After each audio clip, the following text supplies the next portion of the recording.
우중에도 거룩한 주의를 기억하며 하나님의 말씀을 사모해서 주 앞에 나오신 여러분들 위해 하나님의 크신 사랑과 은혜의 축복이 항상 넘치기를 주의 이름으로 축원합니다.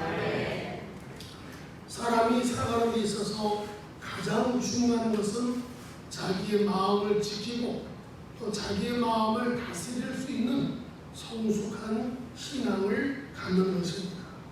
왜 마음을 지키고 왜 마음을 다스리는 것이 중요하느냐?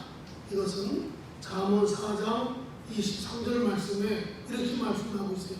시작. 모든 지킬 만한 것 중에 너 마음과 지키라. 생명의 근원이 이에서 나이니라. 아멘. 옛말에 이런 말이 있죠. 사람 마음 먹기 따라 다르다. 마음만 먹으면 죽을 수도 있고 마음만 먹으면 죽을 수밖에 없는 환경에서도 살아날 수 있다고 하는 것입니다. 그래서 사람이 마음의 결정으로 생명에 이르는 길이 열리기도 하고 마음의 결정으로 사망에 이르는 길이 열리기도 하기 때문에 마음이 중요하다고 하는 사실입니다. 근데 인간의 마음에는 네 가지의 영역의 부분이 있다고 하는 거예요. 첫째는 나만 알고 있는 영역. 이것은 나만이 알고 있는 마음이 있어요. 이것은 우리는 나만이 알고 있는 비밀이라고 하죠. 이 비밀을 누구에게 얘기하지 않습니다. 남편에게나 아내에게나 가족에게 얘기하지 않고 친구에게도 얘기하지 않습니다. 뭔가가 나만 알고 있어야만이 되지 이것을 다른 사람이 알고 있으면 큰일 나는 것처럼 이런 마음에 하는 구석이 있다고 하는 거죠. 두 번째는 내가 알고 남도 아는 마음의 영역. 그것은 부부지간에 통할 때 내 마음을 서로에게 얘기하면서 대화를 나누는 이런 마음의 한 부분도 있다고 하는 것입니다. 그 다음에 남도 모르는데 나는 모르는데 다른 사람이 나를 알고 있어요. 이렇게 될 때는 굉장히 수치스럽고 창피한 감이 들기도 있는 이런 부분이 있는 것입니다. 나는 전혀 생각지도 않는데 다른 사람이 나에 대해서 이렇게 얘기해요. 그 얘기를 누구한테 들었다고 하는 거죠. 이런 부분들이 있기도 하고 또 중요한 것은 나도 모르고 남도 모르는 영역. 이것은 내가 지금까지 겪어왔었던 일들이 있었는데 내 마음에 가라앉아서 잠재의식 속에 있다고 하는 것입니다. 이 네 번에 4번에 나도 모르고 남도 모르는 영역. 이것을 우리는 심리학적인 용어로 따라합시다.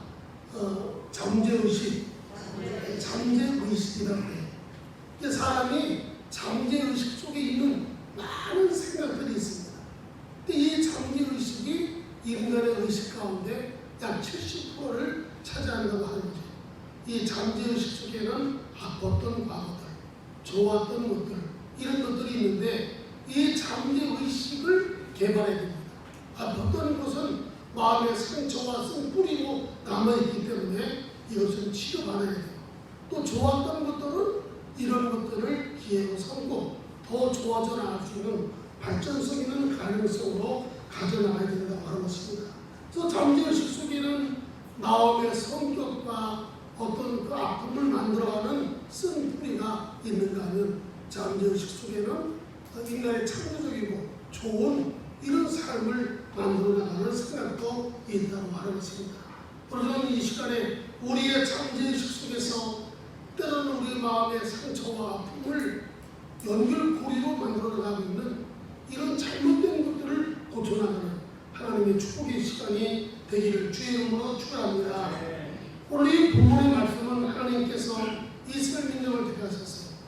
그리고 많은 사람들 가운데서도 모델로 삼으시고 하나님을 찬양하며 하나님께 경배하는 이러한 모델 민족으로 삼으셨습니다.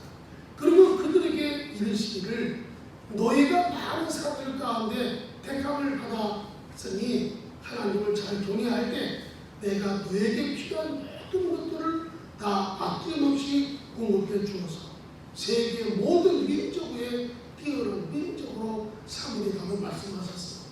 그랬음에도 불구하고 이스라엘 민족은 하나님이 주시는 은혜와 축복을 거절하고 우상 숭배하기 시작합니다.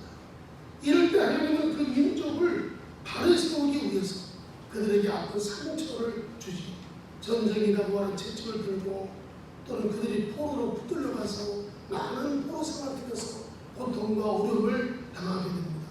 그 전쟁의 아픔, 포로 속에서의 고통, 이러한 상처 때문에 그들은 하나님 앞에 못 살겠다고 부르짖으며 아우성을 칩니다. 이럴 때 하나님께서 그들이 그 고통 속에서 회개하고 하나님이 그들 안에 은혜 안에 있을 때가 좋았는데 회개하는 마음을 가질 때 그들을 다시금 예루살렘으로 모시고 그리고 그들의 마음속에 상한 심령을 지도하소서 여호와 하나님을 찬양케 하겠다고 하는 이런 약속의 말씀이 본문 말씀 중에 기록되어 있습니다.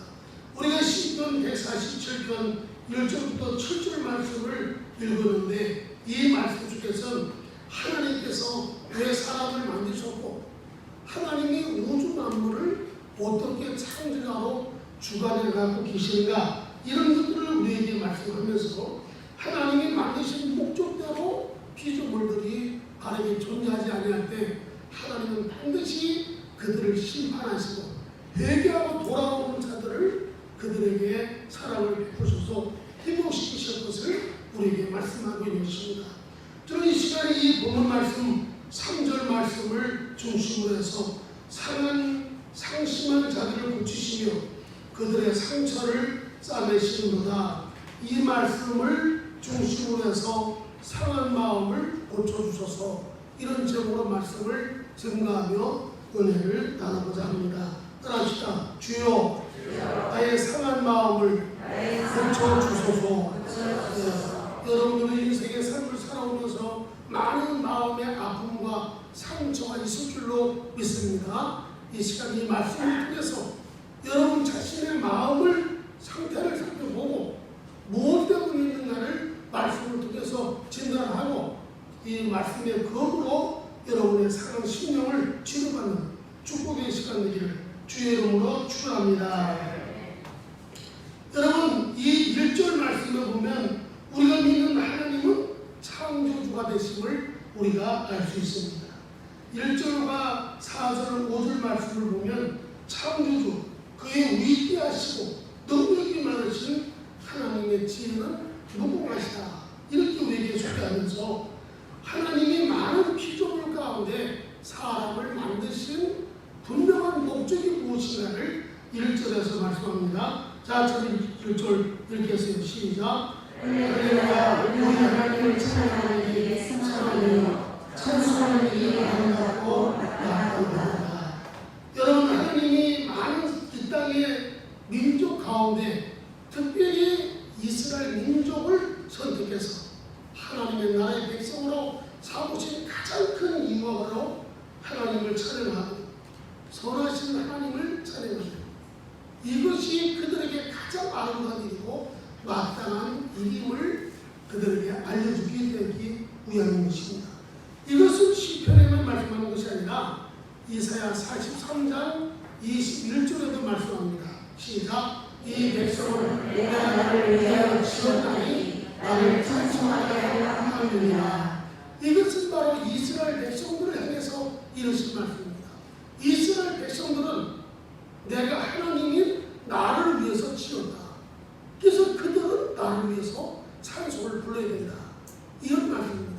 여러분 구약의 이스라엘 백성들은 율법적인 하나님의 백성들이라고 한다면 오늘 신약의 성도들은 영적인 하나님의 양자로서 하나님 나라의 백성이며 아들인 줄로 믿으시면 아멘 하십시오. 그래서 우리들이 마땅히 해야 될 가장 선한 일, 가장 아름다운 일이 뭐냐? 하나님을 찬양하고 하나님을 경배하는 일인 줄로 믿으시면 아멘 합시다. 그것이 1절에 말씀하고 있잖아요. 할렐루야. 우리 하나님을 찬양하는 것이 뭐하다? 선하다. 또 찬송하는 일이 뭐하다? 아름답고 마땅하다. 하나님을 찬양하는 것이 선한 일입니다. 우리가 구제하고 이웃에게 좋은 일을 베푸는 것도 윤리적이고 도덕적인 선한 일이지만은 영적인 가장 선한 일은 하나님을 찬양하는 거예요. 만물의 구주되심을 찬양하며 그분 앞에 영광을 부르는 것입니다. 이것이 가장 아름다운 모습이라고 하는 거죠. 사랑하는 신행문의 가족 여러분, 우리가 찬양을 부르면서 화를 내는 사람은 없을 것입니다. 우리가 찬양을 부르면서 우리 마음이 하나님께 열려지고 그래서 하나님의 선하심이 나의 마음과 선하심과 통하게 되는, 그래서 우리 마음의 아름다움이 이루어지게 되는 놀라운 축복이 있게 될 줄로 믿습니다. 그 다음에 이 선하심과 아름다움의 찬양을 하는 것은 마땅하도다. 이 마땅하도다고 하는 말은 바로 이 월디라고 하는 이 말은 뭐냐? 당연히 알아야 됩니다. 가장 존귀한 일이다. 우리 믿는 성도가 하나님을 찬양하고 하나님께 영광된 삶을 드리지 못한다고 한다면 이것은 악이요 죄악 가운데 빠져있다고 하는 것입니다. 우리가 코로나 감기로 수개월 동안 본예배에 참여하지 못하신 분들도 많이 있었고, 또 그분들이 집에서 미디어로 보고 있지만은 하나님의 성전을 얼마나 많이 사모했겠습니까? 또 이분들이 아직까지도 나오지 못하는 분들이 참 많이 있어요. 이런 그 모습을 바라보면 예수 믿고 구원받은 영적 이스라엘 백성들의 마땅히 해야 될 일은 어떤 환경과 어떤 처지에 있다 할지라도 하나님 여호와께 찬양하며 또 그 찬양하는 그 일이 가장 아름답고 선한 일이며 마땅히 해야 될 존귀한 일임을 여러분 기억하면서 날마다 주님을 찬양하는 여러분들이 주님의 이름으로 감히 축원합니다. 이렇게 하나님을 찬양하고 하나님 앞에 선한 일을 마땅히 해야 될 백성들이 하나님을 버리고 우상 숭배에 빠졌습니다. 이럴 때 하나님께서는 그들을 사랑하시고 끝까지 그들을 하나님의 백성의 위치에 세워주기 위해서 이방나라 국가를 들어서 이스라엘 민족을 침략하게 합니다. 그리고 그들을 뿔뿔이 포로로 붙들어가게 되죠. 그들은 전쟁의 고통과 포로 속에서의 아픔을 뼈저리게 느꼈습니다. 그리고 그들이 예루살렘을 사모했고 하나님을 사모하기 시작합니다. 이런 회개하는 이 모습을 보시고 하나님께서 그들을 예루살렘으로 다시금 이끌어오게 하시는 이러한 모습을 우리가 볼 수가 있습니다. 우리 한번 2절에 있는 말씀을 한번 읽겠습니다. 시작. 여호와께서 예루살렘을 세우시며 이스라엘의 흩어진 자들을 모으시며. 여기 예루살렘은 바로 이 이스라엘의 수도를 지역으로 말하면 수도를 의미하고 또 종교적으로 말하면 가장 중요한 중심지입니다. 이것은 바로 하늘의 어떤 그 천국을 상징적으로 우리에게 말하고 오늘의 교회를 말하고 있는 것입니다. 이렇게 전쟁의 상처와 포로의 상처로 인해서 고통받고 있는 자들을 예루살렘으로 모시겠다. 이것은 이스라엘 민족의 회복을 우리에게 말씀하고 있는 것입니다. 이스라엘 민족을 회복시키시고 회복시킨 그들의 마음을 상처를 치료주고 치료받은 그들을 통해서 하나님은 영광과 찬양과 경배를 받기를 원하고 계시다고 하는 것입니다. 사랑하시는 여러분, 우리가 마음의 상처와 마음의 고통과 이 아픔을 치료받으려면 예루살렘으로 모여야 될 줄로 믿습니다. 이것은 어디 병원에 가서도 치료받을 것이 아니에요. 주님 앞에 나와야 됩니다. 그래야 하나님의 말씀을 통해서 우리의 심령이 새롭게 치료되는 놀라운 축복이 있게 될 줄로 믿습니다.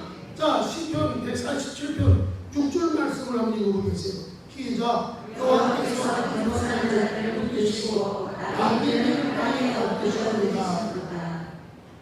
이스라엘 백성이 하나님께 택함을 받아서 하나님이 주시는 은혜와 축복을 받아 누릴 때에는 놀라운 형통함이 있었어요. 그들이 아실 곳이 없이 살게 되니까 교만한 마음이 생겼습니다.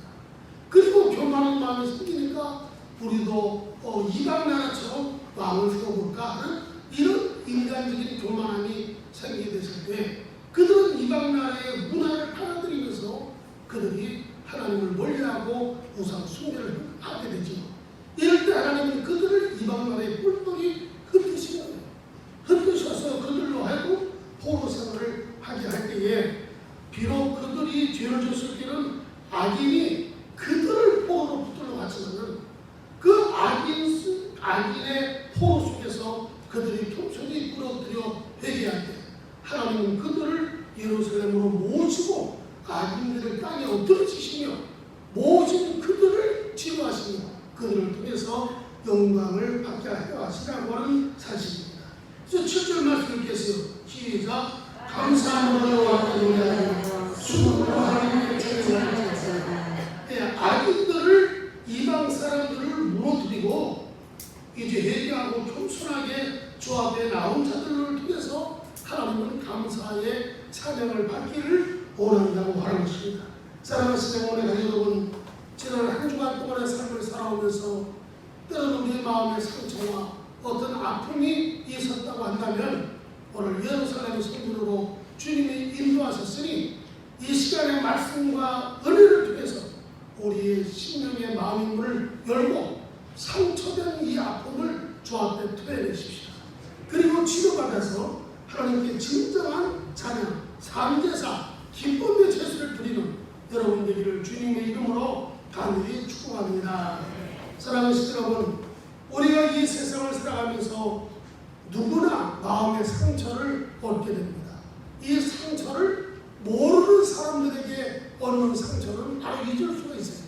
그러나 가장 믿고 가장 내가 사랑하고 가장 가까운 사람을 통해서 얻는 이 상처는 마음의 잠재의식 속에 남아있다고 하는 것입니다.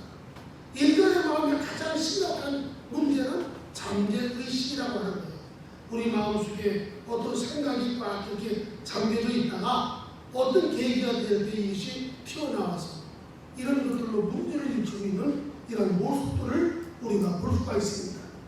여기에 이 마음의 상처란 무엇이냐? 어떤 관계에서 나쁜 감정에 의해서 생겨난 어떤 마음의 스크래치, 즉 기스난 것을 의미해 주는 거죠. 자, 83년도인가요? 84년도인가?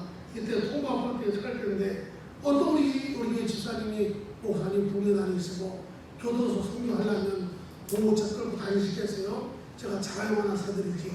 자가용 하나 사줬어요. 그것도 아주 비밀이에요. 몰래. 그러니까 많은 교인들이 누가 우리 목사님 자가용 사줬지? 그 당시 우리 이재선 사람이 가장 목사님에게 물질 헌신하고 헌신했었거든요. 그러니까 사람들이 늘 장로님 만나면 장로님 참 잘하셨어요.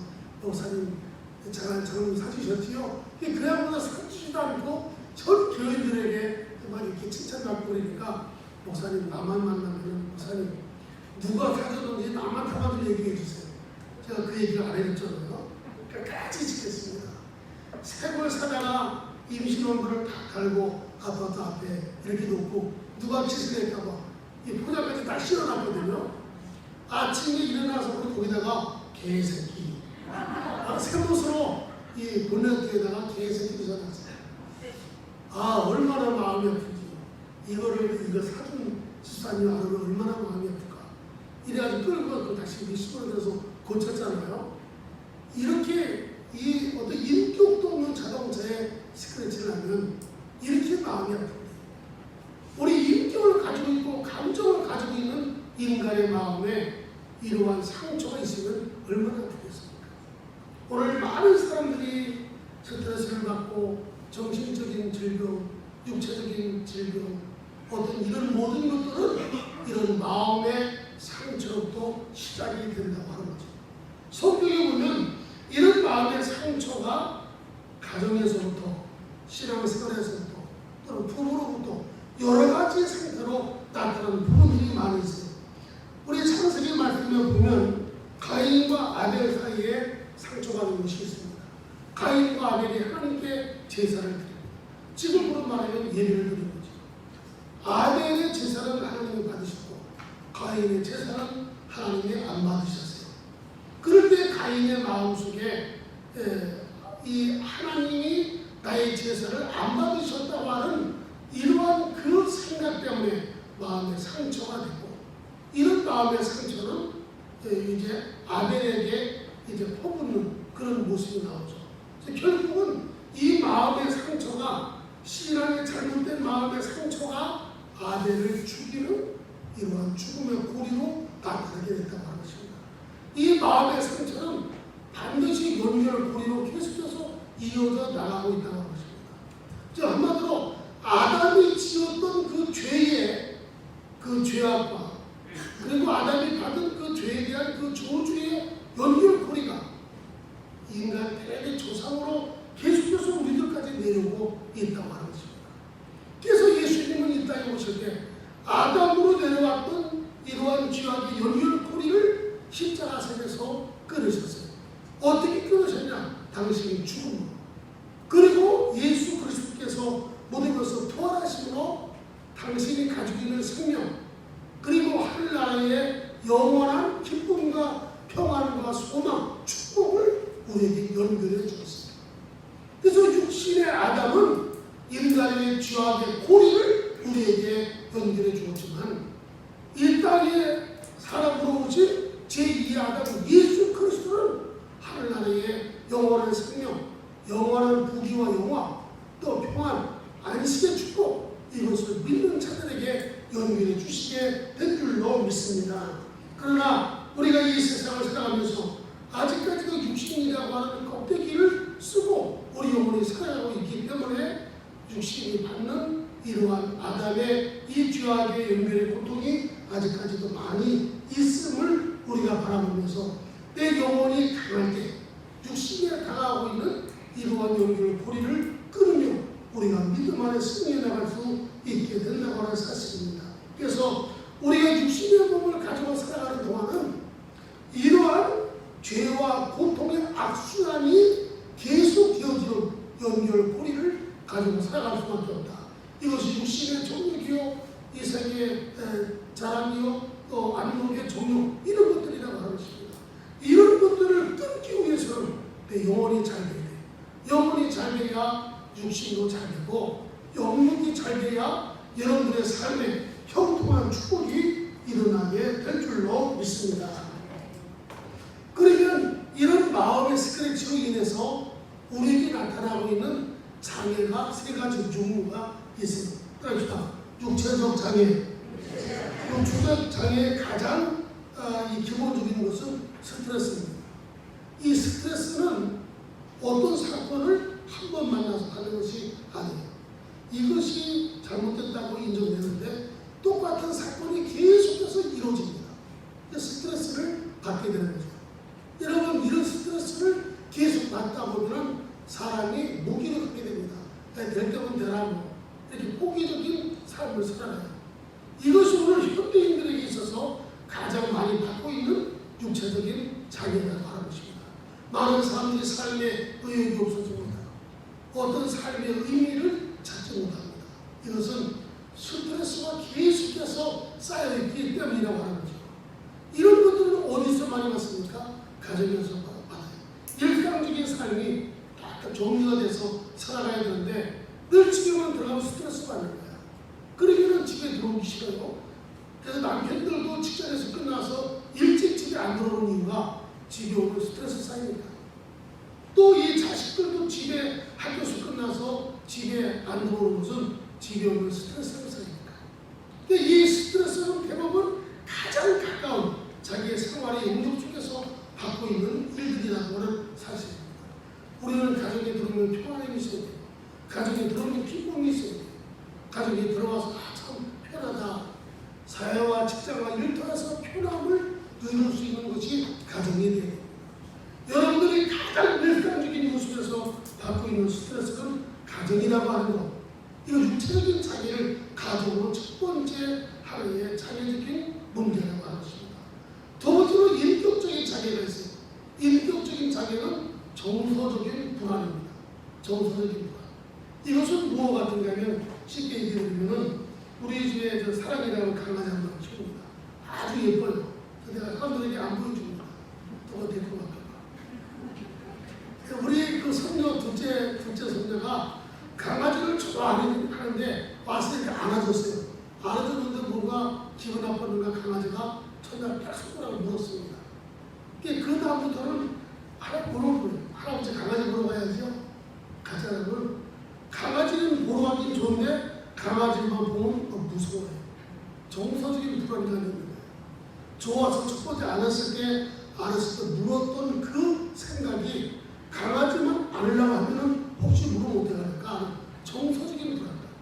이것이 잠재의식 속에 있었다고 하는 것입니다. 정서적인 불안감이 깊어지다 보면 대인기피증으로 생깁니다. 여러분도 한번 가만히 보세요. 사람 만나기를 싫어해요. 또 사람이 모이는 것을 싫어해요. 자기 혼자 집에서 가만히 혼자 있어요. 이런 사람들은 우울증에 걸리기 쉬워요. 이런 사람들은 어떤 사건을 만나면은 인격적인 장애로 인해서 그들은 어떤 삶을 행복하게 살아가지 못하고 있습니다. 인간이란 사람이 제일 보십시오. 이렇게 돼 있잖아요. 서로 이렇게 기대고 있잖아요. 서로 이렇게. 그러니까 사람이 뭐냐? 그러니까 지게와 작대기와 같다. 서로 이렇게 받쳐주고 이렇게 교제해야 된다. 이 대인기피증이 있는 사람들은 굉장히 사람이 참 위험한 사람입니다. 이 대인기피증이 이제 조금 깊어지면 자폐증으로 변해요. 이 자폐증은 뭐냐? 자기라고 하는 상자의 생각 속에 자기가 딱 갇혀 있어. 그 생각 속에 다른 사람이 모르는 것도 모두에게 오지 말라고 해요. 그리고 자기가 다른 사람의 생각 속에 들어가려고 하지도 않아요. 이 자기 생각 속에 딱 갇혀 있는 사람. 이런 사람들 자폐증에 걸리면 첫 번째 나타나는 증상이 뭐냐? 언어장애입니다. 그래서 언어장애, 자폐증에 걸리면은 사람들 만나면 정서가 불안하고 대인기피증이 생기니까 말이 잘 안 돼. 떠들면 이래요. 이런 사람 병원에 가서 아무리 언어 치료해봐도 안 됩니다. 정신과 치료받아야 돼요. 아니면 하나님의 은혜 속에서 인격적인 장애를 치료받아야 돼요. 이런 사람도 우리 주변에 많이 있습니다. 이런 것이 무엇인가면 자폐증으로부터 나타나고 있는 인격 장애라고 하는 사실입니다. 여러분들이 제가 말씀하고 있는 이 말씀에 해당하는 사람들이 있으면 오래라도 안 돼요. 이것이 잠재의식 속에 이렇게 가라앉아 있으면 쓴 뿌리가 됩니다. 쓴 뿌리가 돼서 결국 이 쓴 뿌리로 나타나고 있는 그 열매가 인간의 삶을 파괴하게 되는 이런 멸망이라고 하는 것을 우리가 알아야 됩니다. 세 번째는 영적 장애가 있다고 하는 거죠. 영적 장애는 무엇이냐면 왜곡된 신앙이에요. 왜곡된 신앙. 이 왜곡된 신앙이라고 하는 것은 우리가 말씀을 받을 때 내 신앙에 유익이 되고 나의 삶에 유익이 되면 그 말씀을 받아들여야 됩니다. 그리고 그 말씀대로 우리가 실천해 나가고 하는 삶이 우리에게 필요해야 돼요. 오직 자기가 한 가지만 알고 있는 그 길로만 가요. 이런 사람은 왜곡된 신앙이에요. 이런 사람은 자칫 잘못하면 이단에 빠지기 쉽고 잘못된 길로 걸어가기 쉽습니다. 근데 이거 조건적인 신앙입니다. 여러분, 조건은 우리가 내세우면 안 돼요. 이미 하나님은 에덴 동산을 만드시고 인류에게 필요한 모든 것들을 다 주었어요. 고난과 모든 것을 다 주었습니다.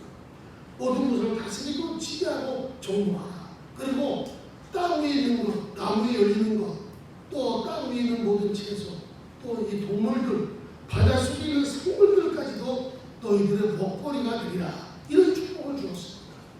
우리가 예수를 잘 믿어야 될 이유가 여기 있는 거예요.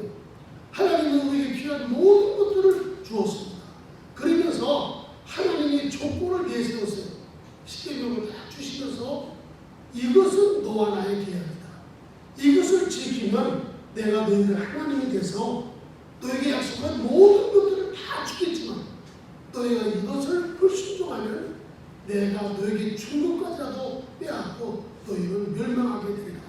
그래서 구약 성경 말씀을 한 줄로 딱 만든다고 하면 너희가 이렇게 살아가면 이렇게 이런 것을 너희에게 주리라. 이것이 구약 말씀이에요. 따라합시다. 너희가 이렇게 살아가면 이러이러한 것을 주리라.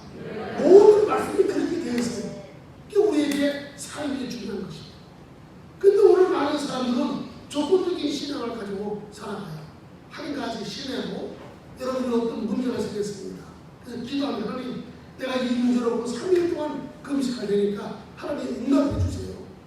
이렇게 해서 어떤 조건적인 것을 붙이면서 기도하고 조건적인 것을 붙이면서 하나님을 자기가 생각대로 자기의 생각 속에 끌어들이려고 하는 이런 신앙을 가지고 있습니다. 그러니까 여러분, 영적 장애가 되어 있는 사람입니다. 우리는 여러분 하나님 앞에 겸손히 엎드려서 하나님의 뜻을 구하고 하나님의 뜻에 순종하려고 하는 아름다운 신앙이 여러분 가운데 있기를 주의 이름으로 축원합니다. 하나님이 이스라엘의 역대왕들 가운데 가장 다윗왕을 아주 존귀하게 여기고 다윗왕을 통하여 이 땅에 일을 벌게 하시는 메시아가 오게 하셨던 그 이유가 무엇일까요? 성경 말씀을 통해서 보면 그렇습니다. 다윗은 어떤 일을 먼저 벌어질게 일을 벌리는 것이 아니라 마음속에 계획이 있으면 하나님께 물어봅니다. 하나님, 제가 이런 일을 하려고 하는데 하나님 어찌하면 좋을까요? 하나님의 뜻을 물어봤어요. 우리 크게 실례로 두 가지를 볼 수 있습니다. 이제 이스라엘 민족을 치고 아랫 군대가 이렇게 포위했습니다. 이럴 때 다윗이 하나님께 나가서 묻습니다. 하나님, 아랫 군대가 우리를 포위하고 있는데 우리가 전쟁을 해야 될까요? 말아야 될까요? 아니, 당연히 전쟁을 해야 돼요? 안 해야 돼요? 해야 되죠? 아니, 북한이 또 초대를 오는데 우리가 전쟁을 해야 될까 말아야 될까요? 해야 됩니다. 전쟁을 해야 되는 것이 당연한데도 다윗은 당연한 것임에도 물어봤어요. 하나님이 해라. 그러니까 또 묻기를 우리가 하면 이기겠습니까? 지겠습니까? 하나님께서 내가 너희를 풀어 이기하리라. 확실한 응답을 가지고 전쟁을 할 때 승리하게 될 줄로 믿습니다. 당연히 해야 될 것을 물어보면서 할 수 있는 그 신앙, 이것이 바로 위대한 신앙이며 아름다운 신앙이라고 하는 것입니다. 당연히 해야 될 일이라고 해서 내가 하다가 안 되면 그때서 하나님 어떻게 할까요? 조건부로 내세워서 기도하는 이 신앙은 잘못된 영적인 장애의 모습이라고 하는 것입니다. 또 한 번 보시면요.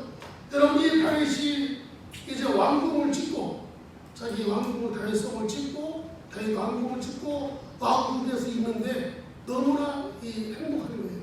그런데 처음에 들어보니까 하나님의 복계는 천막 속에 있는 것입니다. 이럴 때 그의 마음속에 이런 생각이 들었어요. 나는 이렇게 호화로운 집에서 살고 하나님의 복계는 어두컴컴한 이 천막 속에 있구나. 그래서 마음에 무슨 생각이 들었는가 하면 이제 나단 손녀를 불러서 얘기합니다.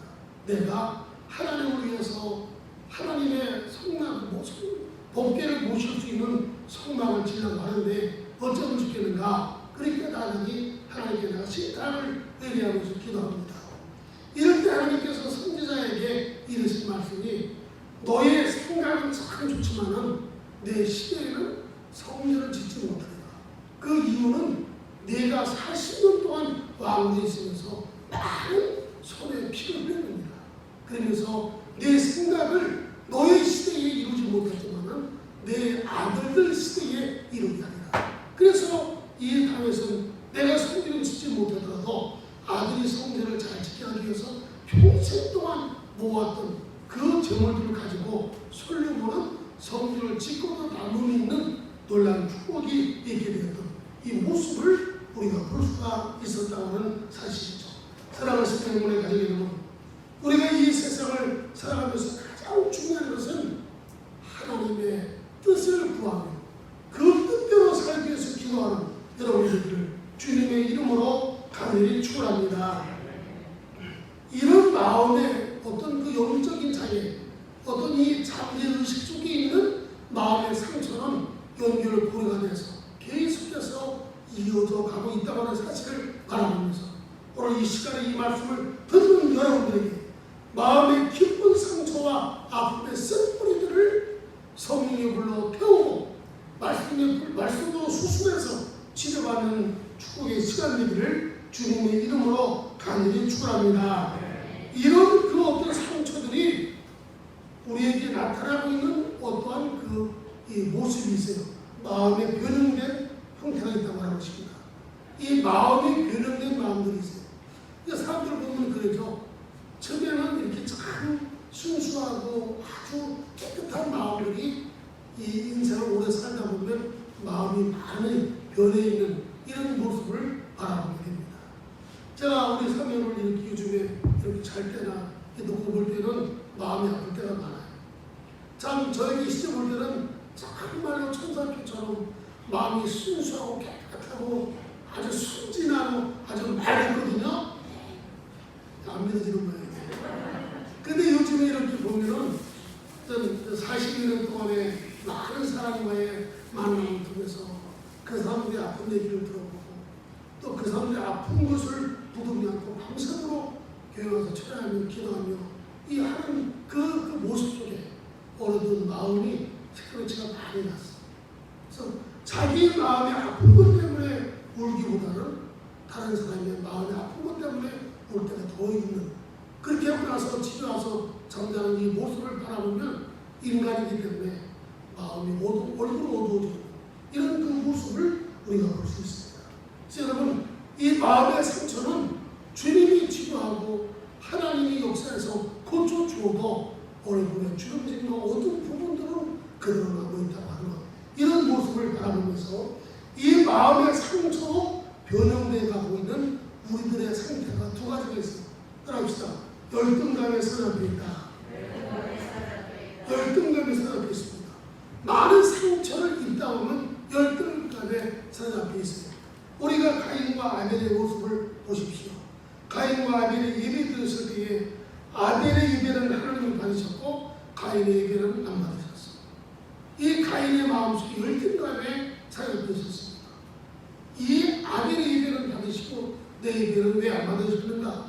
그래서 얼굴이 분함이 있었고 그의 마음속에 열등감이 있었기 때문에 결국은 자기 동생 아벨을 돌로 때려 죽이는 이런 죽음의 물꼬리가 이어져가고 있는 이런 모습을 우리가 볼 수 있다고 하는 것입니다. 사랑하시는 여러분, 많은 사람들이 열등감에 사로잡히는 사람들이 많이 있어요. 이런 사람들은 신앙생활을 잘하지 못합니다.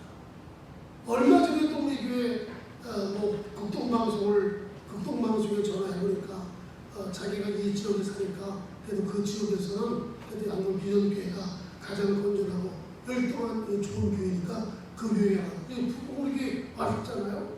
열심히 새벽 예배도 나오고 수요 예배도 나오고 철야 예배도 나오고 그래서 지난 그 성기동 교회에서 뭐 찬송가 인도하고 그에 따라서 성가대까지 앉았잖아요. 부부가 열심히 했습니다. 근데 어느 날 갑자기 교회를 안 나오겠다고 그래요. 그래서 만나서 상담을 했습니다. 상담을 해보니까 열등감에 사로잡혀 있었다. 그게 뭔가면은 이 열등감에 사로잡혀 있는 사람은 자존감이 낮아요. 그래서 이 성가대 연습하기 위해서 이렇게 좀 성가대 모임을 오신 가는데 늦게 가는 거예요. 그래서 저는 성가대원들이 막 이게 얘기하고 있는데 늦게 간 자기 이렇게 본 모양이에요. 그러니까 그러면서 얘기가 딱 그쳐진 거예요. 그러니까 이 사람이 늦게 오는 우리들 보고 수근수근 얘기했구나. 이래서 창피하고 자존심이 상하고 어떤 열등감 때문에 성가대에 못 앉은 적이 있겠다. 그래서 내가 성가대라고 당황 앉지 말았더니 아예 교회 안 나오겠다고 그냥 가버렸어요. 이런 사람들이 신앙의 열등감에 사로잡혀 있었어요. 이런 사람들 많이 있습니다. 우리는 이 공동체 생활 속에서 우리만 있는 것이 아니라 그래서 여러분끼리 막 얘기하다가 어떤 사람이 가까이 가면은 얘기 딱 끝나면 안 돼. 열등감이 있는 사람은 저 인간이랑 나수가 있네. 이런 생각 오해 때문에 교회에 붙어있지 않습니다. 그 사람이 와도 비록 순간 같지라도 가까이 무슨 일이 같이 해야 돼. 같이 올려서 함께 이렇게 대화를 나눠야지. 이런 열등감에 있는 사람들이 오늘 교회 안에도 있어요. 아마 이 자리에도 있을 겁니다. 없다고 부정해서는 안 돼요. 자기가 열등감에 사로잡혀 있고 자존심이 상한다고 생각할 때 예수님이요 마음의 상처 이런 것들을 치료받기를 주의 이름으로 축복합니다. 그 다음에 여러분, 이 마음의 상처로 변형된 마음이 어떤 마음이냐? 로마서 7장 24절 시작. 나는 공부한 사람이다. 이 사람의 몸에서 누가 나를 건져내리라. 이것은 바울이 한 얘기입니다. 내 마음으로는 성령의 복, 생명의 복을 따르고 싶어. 그런데 육체로는 세상의 것을 따르고 싶다. 육신의 정욕, 안목의 정욕, 이생의 자랑, 이게 육신의 것입니다. 육체를 갖고 있기 때문에 이러고서 자꾸만 따라갈 수밖에 없는 거예요. 그러니까 마음에 있는 성령 하나님과 내 육신이 계속해서 부닥쳐서 싸움합니다. 싸움하다 보니까 자기 자신의 상처를 입게 돼요. 그러다 보니까 부르짖는 호소가 오호라 나는 곤고한 사람이다. 야, 나는 미치지입니다. 마음으로는 하나님을 잘 뵙고 싶은데 육신이 안 돼. 그래서 맨날 기도하서 하는 기도가 주여 마음은 이러되 육신이 약하나이다. 이런 기도 하다가 그냥 돌아가는 사람. 그 다음에 또 기도합니다. 이런 사람들이 공고한 인생의 삶을 살아가는 사람입니다. 이런 사람이 왜 그럴까요? 자꾸만 죄의식에 사로잡혀 있기 때문인 것입니다. 바울은 이런 고백을 하고 나서 8장에 가서는 내가 모든 죄와 사망의 법에서 내가 해방받았구나 이렇게 고백하는 이런 모습을 보게 됩니다. 사랑하는 인간의 마음의 상처를 계속해서 이것을 두고 살아가면 열등의식에 사로잡히고 자존심이 상하게 되고 더 나아가서는 죄의식에 사로잡혀서 나는 죄인이 아무것도 못해 이런 생각들을 하고 있는 것입니다. 제가 목회하면서 많은 목회자들을 만나봅니다. 또 여러 이 교회에서 충성하는 일꾼들을 만나봅니다. 그렇게 열심히 충성하고 열심히 일했던 사람이 어느 날 갑자기 하나님의 교회를 멀리하고 교회를 경험하기 시작해요. 가만히 생각해보면 죄의식에 사로잡히는 거예요. 스스로 얘기합니다. 아, 내가 이런 죄를 졌는데 교회 가서 내가 무슨 얘기를 하겠어? 무슨 사회를 보고 무슨 기도를 하겠어? 이러면서 갈등하고 있는 사람들은 죄의식에 사로잡히기 때문에 그래요. 이 마음의 상처 치료받아야 됩니다. 우리는 마음의 상처를 치료받지 않고서는 정말 하나님 앞에 기쁨으로 찬양하고 감사함으로 찬양하고 영광된 예배를 드릴 수가 없다는 하는 사실입니다. 사랑하시는 하나님 여러분, 육체의 질병을 치료받으려면 나의 마음을 정확히 진단해야 됩니다. 그리고 그 진단된 그 병을 알고 무엇으로 내가 고침을 받아야 될 것이냐 이것을 우리가 깨달아야 된다고 하는 거죠. 그래서 여러분 신앙생활의 가장 중요한 것은 하나님의 말씀입니다. 왜? 말씀은 모든 삶의 기준이 되고 있어요. 따라합시다. 말씀은 모든 삶의 기준이다.